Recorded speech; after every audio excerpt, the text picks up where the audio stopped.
Well, thank you for joining me on Ordinary People, Extraordinary Things. I'm so blessed to be here with Jennifer. Thank you for coming on the podcast.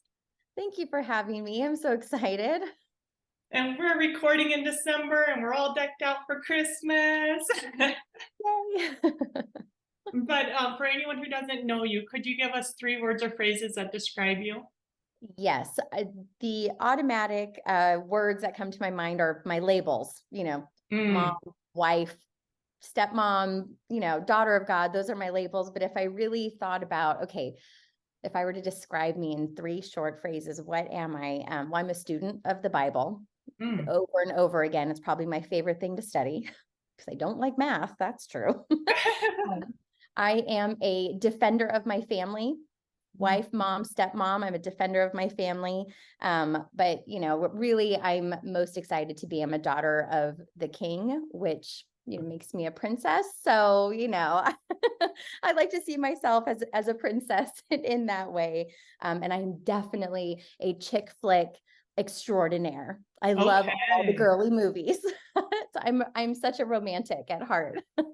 So this time with all the Christmas Oh, movies is like, yes. Oh, it fills my soul, like my cup is running over. That is so awesome. That is so awesome. So I got to chat with you because Bridget was like, "Hey, you should meet my friend Jennifer." And I was like, "Yes." Oh, isn't she wonderful? I love Yes. Bridget so much. She's so great.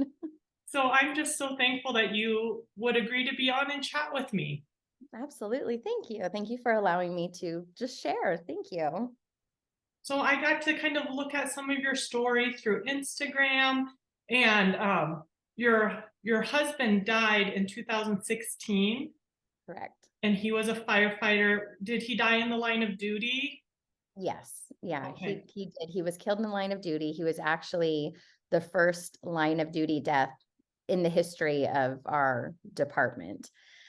So he was traveling, he was away from home.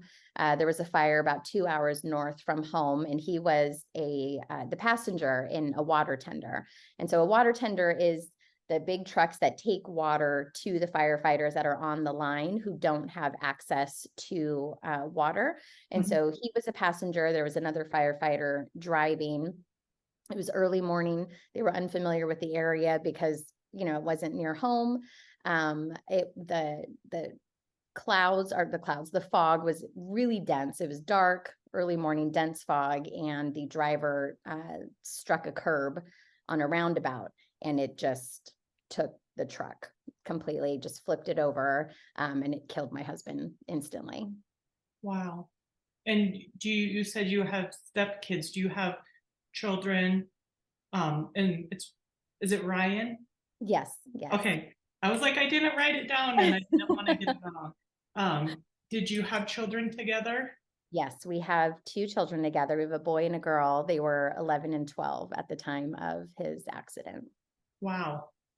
So do you have any ideas of how someone would go through grief when it's really quick? I think that everyone processes grief differently, but I think there is a difference of we've been battling cancer, it's terminal, and you kind of have some time. And then there's a difference of this was really quick, no one saw it coming. Yeah, there's definitely a difference in experience. The experience of a slow death, for lack of better words, a slow death and a quick, unexpected death. But the heartache and the pain is all the same in regards to even when you think you're ready for it. Whether it's, I'm so sorry, my dog is in the background. Sorry, everybody. But when it comes to having to say goodbye to your person, whether it was quick or whether it was a long process, you're never actually prepared to Mm, say goodbye. So I've spoken with so many widows, over the years, who have lost some of their husbands unexpectedly and who have lost them in a forced long goodbye. And no matter when that moment happens, it's equally as painful and you're never prepared for it. Even when they're sick, you don't really think it's going to happen. There's something in the back of your mind that's like, it's not. They're going to pull through. This isn't the end. And then you're delivered the end, and you're just not prepared for it. Thankfully, for our situation, God looking back at it, God had just given us the actual perfect goodbye. And in fact, my daughter captured our very last hug on camera, on Wow, film. really? Yeah. I mean, it was looking at it now, I can look back 7 years now, and I can see the way that God was giving me the long goodbye. I just didn't know. I didn't know that he was preparing me to have to say goodbye to my husband. And he allowed it in such a way to where when it happened, my husband and I were so resolved and so connected, and there was nothing was left unsaid. So in a sense, it was unexpected, but God had delivered it as a long goodbye, and I just didn't know. Oh, yeah, wow. It's really interesting. And do you find that the Christmas season is an especially hard time? Or, it's Christmas is such a funny time, right? It's like such a lovely time, and I love the Christmas movies and I love the Christmas songs, but it can be a really difficult time as well. Do you have any thoughts for people who are just really struggling during this time where everyone is happy or maybe Mm. pretending to be happy? That right there, pretending to be happy. It's because, as you said, it's a holly jolly season. It's a holly jolly time of life, or time of the year. And so there are a lot of people who are walking around with broken hearts, and nobody knows, because we're all, laced in sugar, and walking around with smiles on our faces. But the holidays are especially difficult. And I remember the year that Ryan died. Ryan loved all the Christmas romance movies as much as I did, and he Oh, loved Christmas as much as I did. Like, we were we were equally obsessed with the holidays. And so walking through those first holidays without him, it was lonely. And even though, like, surrounded by family and friends, and which prayerfully we have in our lives, that was great. And I was so thankful to have so many people loving on me and my kids. But there's still that emptiness, because someone's missing and something's missing. And it's really difficult. There are some grievers who will go completely opposite of whatever their tradition was, to try and escape that feeling of, "Oh, I wish this person was here." And then there are some who step right into tradition because, "I want to remember that this person was here." Neither are wrong. Grief is so individual. Our family elected to hold on to tradition, because we just knew how much Ryan loved it. And so we chose to wrap ourselves into the tradition, which 7 years later, we still do. He used to, on our Christmas trees, he had what we now call Ryan's fleet. He loved airplanes. And so every year we would get him an airplane ornament, and he would place it at the top of the tree. That was his spot for all his airplane ornaments. And to this day, that is exactly what we do. We put Ryan's fleet at the top of the Christmas tree every single year. And it allows us, for our family, what feels good for us is it feels like he's still involved in our Christmas traditions. It feels like his love is still here. Every time we put that ornament on the tree, he's still just a part of us, in our lives, in our home. And so for our family, that is what worked well for us in regards to holding on to tradition. But I completely understand those who want new traditions, because that tradition is too painful. I don't know that there's a right or wrong to it, but I do think both options need to be explored, because you'll never know without stepping into one or the other, which feels best. and you've been able to do that because now you're remarried Yeah, and you have step kids. I do. Can you tell me what his name is and how many stepchildren you have? Happily. His name is Michael. And I have two stepdaughters. They are Sarah and Evie. They're 14 and 15 years old, and they are all from Northern Ireland. So I've got the cutest little accents that surround my life now. And putting those traditions in your home has been okay with, because that's a lot going on for you guys, right? You're probably still grieving. You probably always would grieve. And then you get remarried and you have two, like a blended family. How does that work? Um, thankfully, I married a good man. Mm. I think I went into, I was 36 years old when Ryan died. And so I knew deep in my soul, I wasn't created to be alone. None of us are. We're not created to walk through this life alone in any way, shape, or form. And so I knew that I wanted to be loved again. I didn't know if it was part of my story. I didn't know if God had that written for me. But my prayer was that if there was going to be someone coming into the lives of my children and myself, whoever it would be able to honor Ryan with us. I was not going to live as though Ryan didn't. I was not going to stop talking about him as though that was just, something that happened in the past. Mhm. So I was just I was very clear with God. God and I were like, okay, if there's going to be someone coming into the picture, you're going to pick him out, God, because these are the things that are important to my heart. And I know that you'll protect that. Mm. And so enters Michael. He comes into the picture and he has just been phenomenal with honoring Ryan, not just his memory, but honoring truly his presence presently in our life. The way that we still, as I said, put the ornaments on the tree. I can't reach the top of the tree. Michael happily and carefully takes each ornament and puts it at the top of the tree for me, for my kids. The way that he has spoken to his girls, his daughters, they know Ryan as if they knew him. They know about him. They know him as, oh, Amanda and Brandon's daddy. And, it's Ryan has just been kind of wrapped up into everything that we do as a family, as a blended family. And I think that right from the beginning, it was just so important for Michael and I to kind of like, we need to get this on the table. Mm. I'm not going to stop talking about him. I'm not going to stop loving him or missing him. I will be crying at random moments because I wish he was here for things.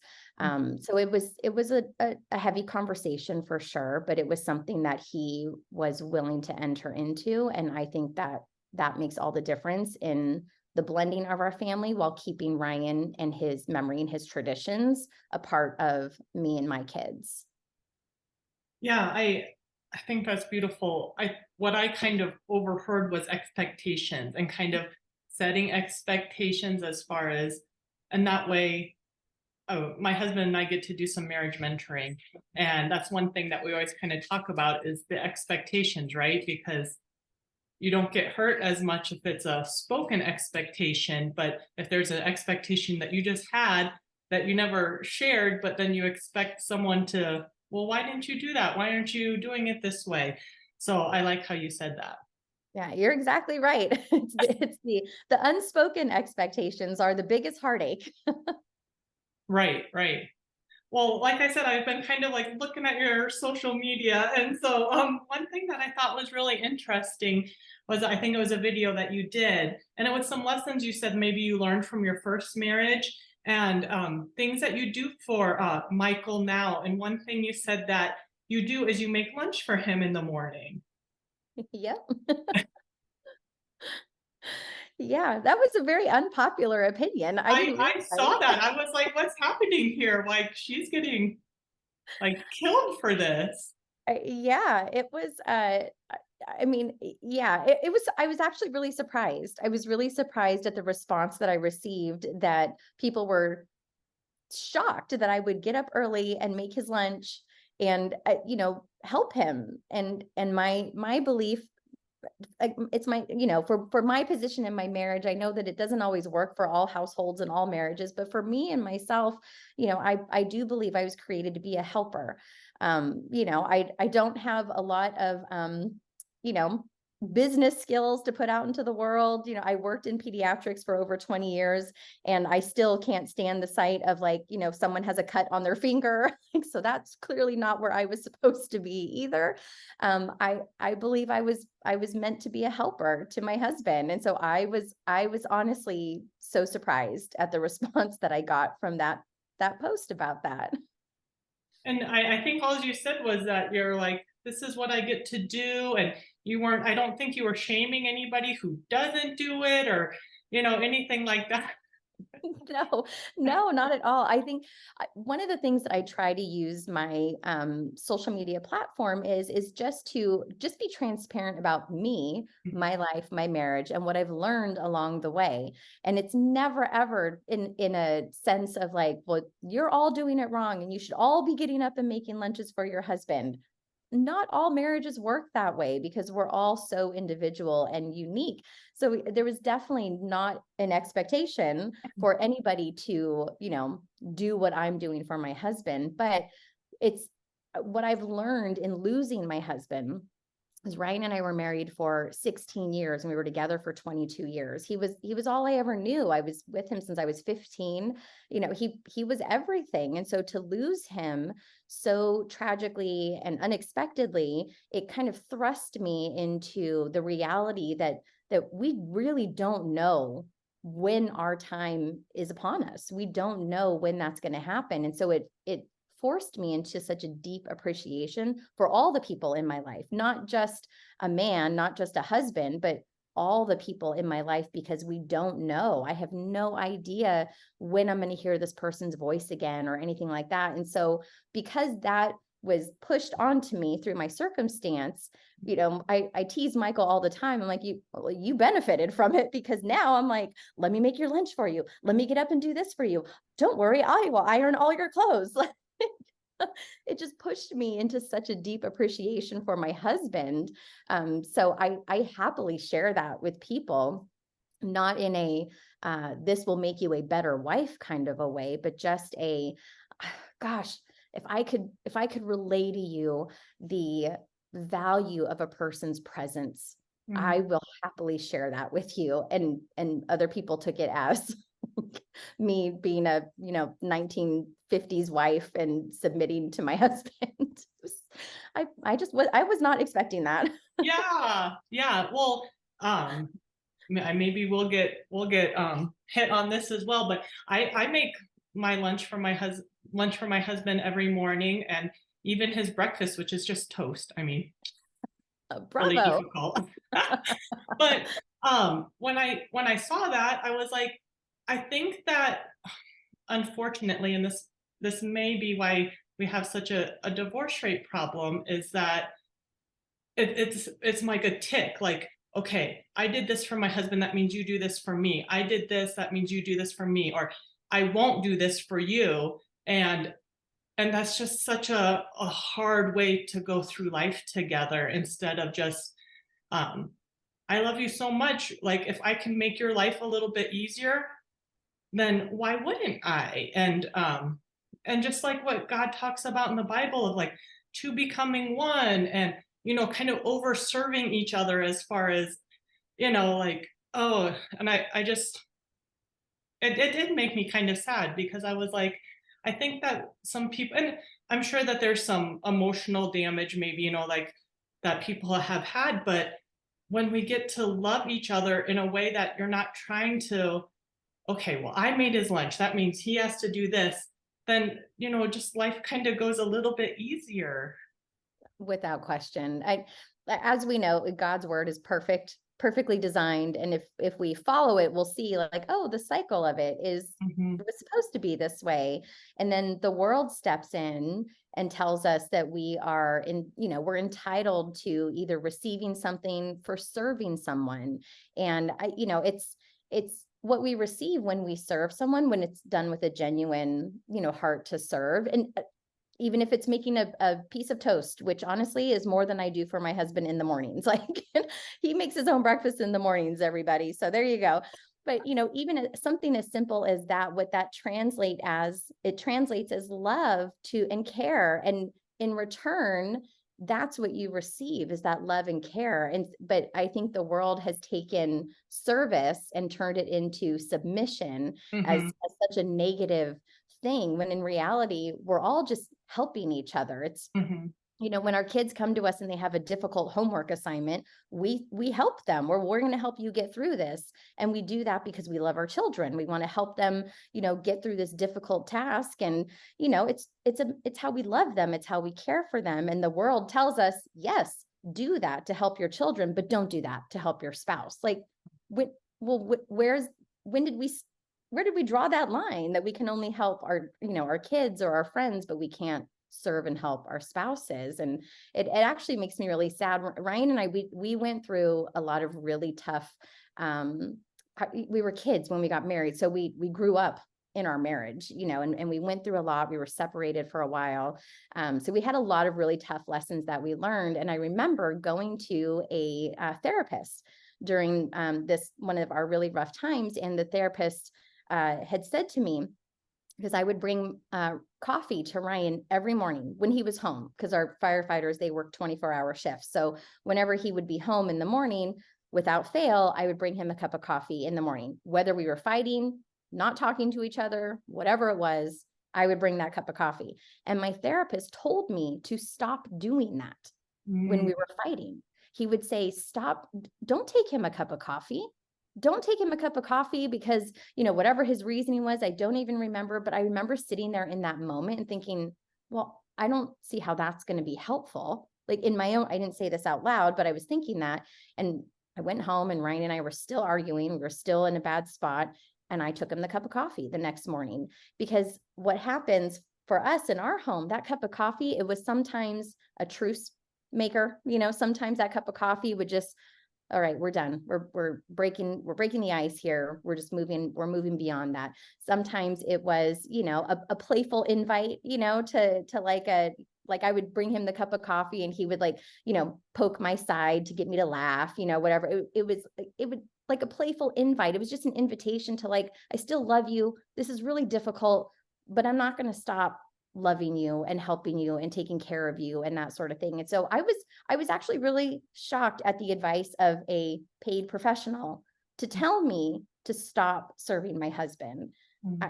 Thankfully, God had that intuition in me to say, no, take him the cup of coffee. And oftentimes that cup of coffee was the resolution to a lot of arguments. That's really good. Wow, that's really good. And I like what you said about the kids, because that also came to mind when I read your post. I was like, I don't know of really almost anyone who doesn't make their kids lunch or make sure their kids have money for lunch or whatever. But do not do that for your husband. And it's like, oh, and again, if that doesn't work for you, that's totally okay. But to kind of shame someone who you feel like this is how I can serve, and it's not like oh, I'm doing this, like I have to do it, he's making me do it. I don't think that's what you're coming across at all. I hope not. I hope I don't come across that way. I definitely do not ever have that intention. I always just share this is where we are and this is where I am. Sometimes it lands well with people, sometimes it doesn't. But I am authentically transparent with this is just how we operate in our home. And this is where I am with that. So I hope it lands well for the majority. Well, another thing that I saw was Michael is divorced, right? Correct. And you had something on there on how you kind of got to, I don't know, be a friend. I don't know the right word, to his ex. And could you kind of maybe share a little bit about that? Oh my goodness, yes. That is probably the most common thing that I am asked. And actually, we're traveling to Ireland this week, and I'm scheduled for a coffee date with his ex-wife while I'm there. So we built a friendship, we built a relationship.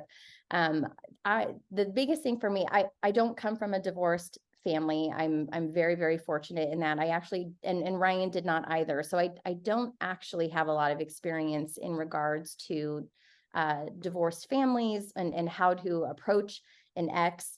Obviously, I didn't have to deal with that on this end because Ryan is not physically here. So stepping into this relationship with Michael's ex-wife was a brand new experience for me. And I relied heavily on God's wisdom and direction in that. But from the beginning, I always felt, and I don't know if it's because I have gone through loss, but I always saw his ex-wife as a woman who went through loss. Nobody gets married with the intention and hope that they will not be married one day. That's not ever something, I don't know anybody who puts on a wedding dress and is like, well, I hope this makes it to year 3. Nobody does that. Everybody gets married with the intention of being with that person forever. So regardless of the situation and what brings on divorce or separation, that was never planned either. It's a sudden goodbye, no matter how long the process is. So I saw her as a woman who endured a really big loss. Her hopes and her dreams for her marriage and her family were lost. It was a death of her dreams. And so I think approaching her and seeing her in that way, it allowed me to have a genuine compassion for her and a genuine care for her. And I didn't force myself on her. It's not like I met her and was like, oh my gosh, I feel for you so much. I know you're hurting. Like, not at all. It allowed me to be patient and build trust with her. So I just took my time. She has told me that she was not a fan at the beginning, of course. I was living in another country. I'm another woman who's going to spend time with her children. Any woman would not be a fan of someone coming in. I would probably feel the same way. And I respected that because I understood that. I understood that as a mom. I understood that as a woman. And I think I just allowed the trust to grow so she could feel that I was genuine and I wasn't trying to be nice. I wasn't trying to win her over with niceness. I wanted her to feel my genuine care. And it took time. Michael and I have been together now for almost 5 years. And it was just this summer that his ex-wife and I really formed what I would call a friendship. And she did too. She called it a friendship as well.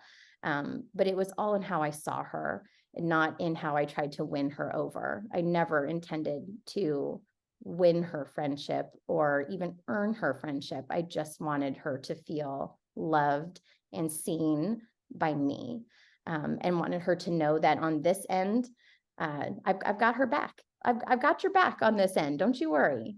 I wanted her to feel like she was in a partnership and not in a competition. I was not interested in winning the girls over, Michael's daughters. I was not interested in becoming the favorite or making my house more fun or anything like that. I genuinely wanted to stand beside her as a partner because life is hard enough. It's so difficult.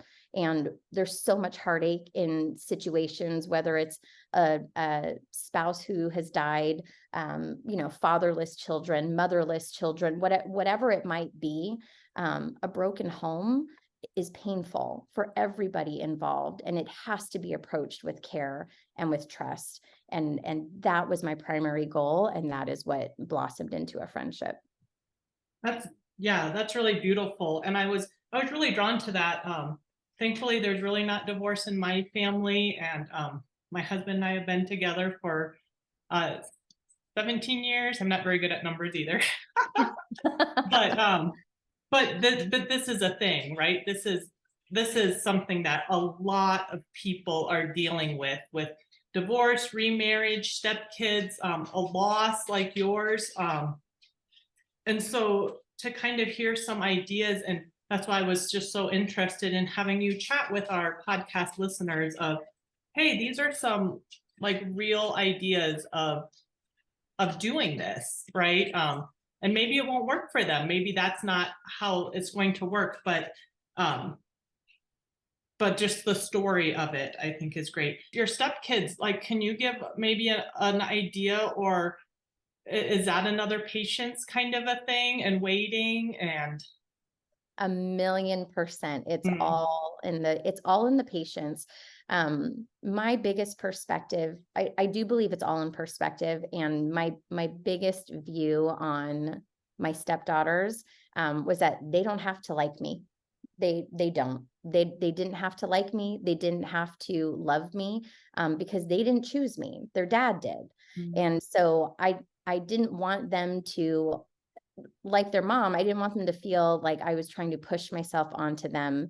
I was trying to get them to like me or anything like that. I looked at them as the same thing. Just, they're two girls who were in a situation that they did not choose. They didn't choose for their dad and I to meet. and fall in love. They definitely didn't choose for, their dad to meet someone in another country. None of that was their choice.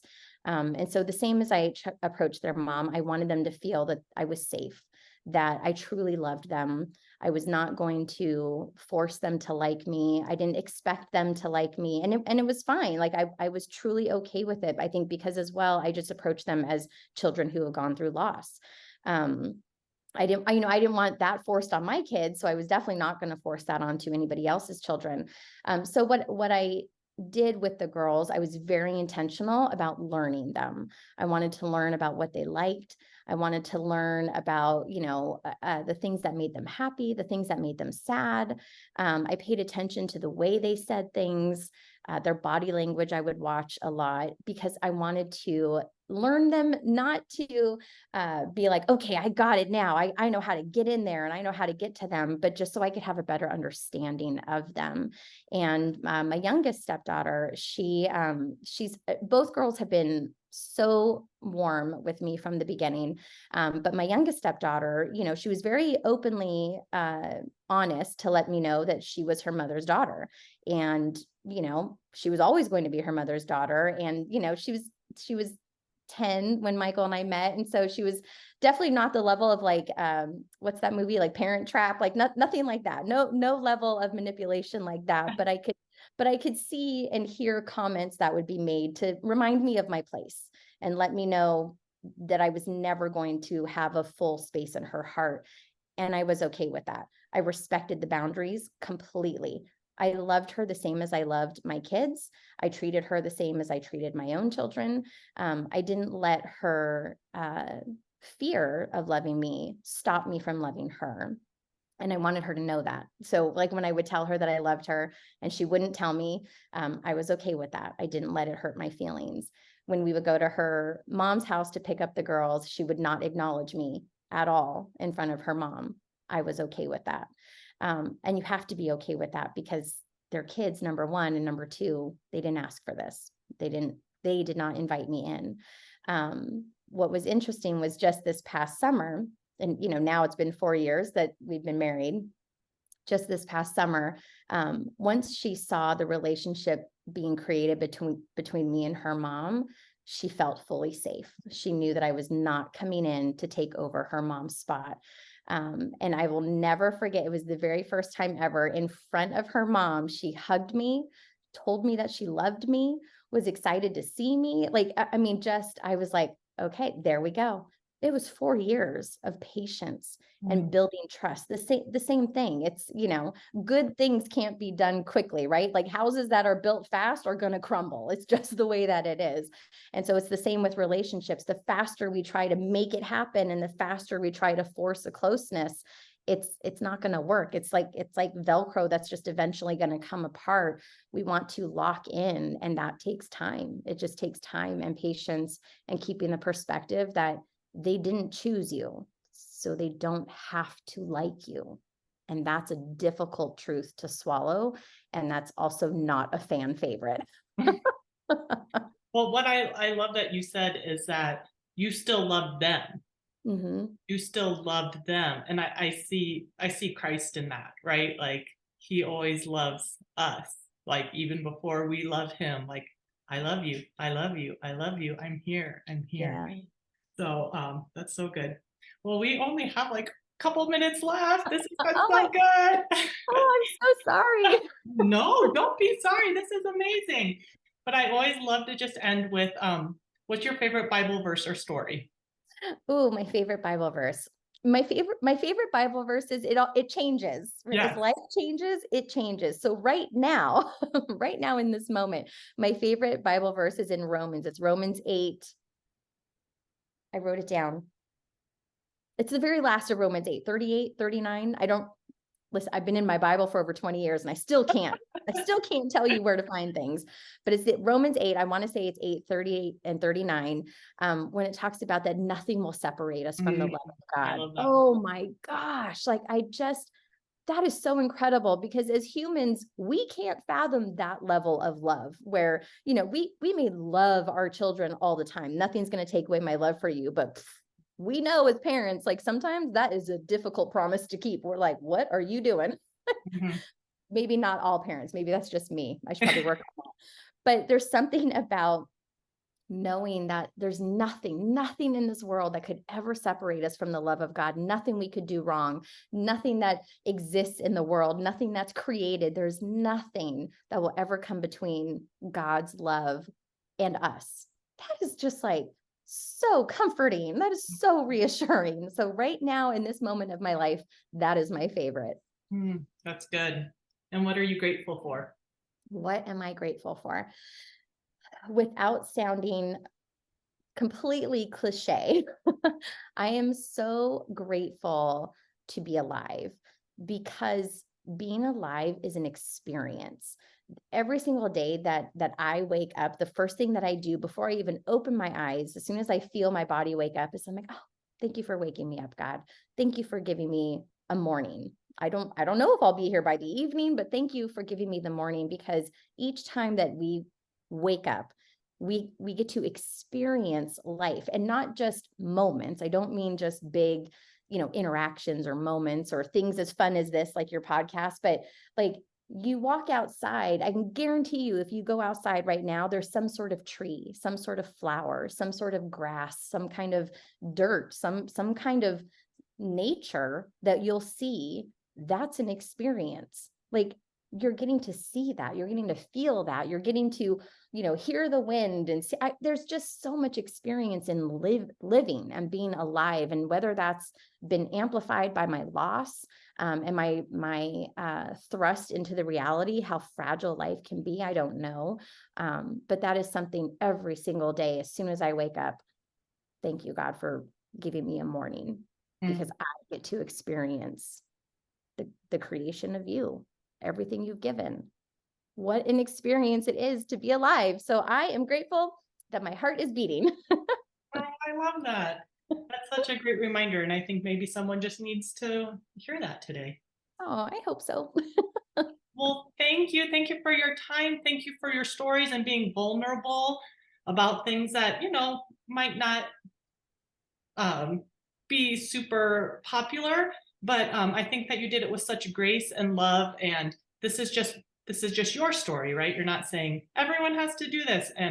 But maybe something will pop for someone. It's like, you know what? This or this. So thank you for sharing.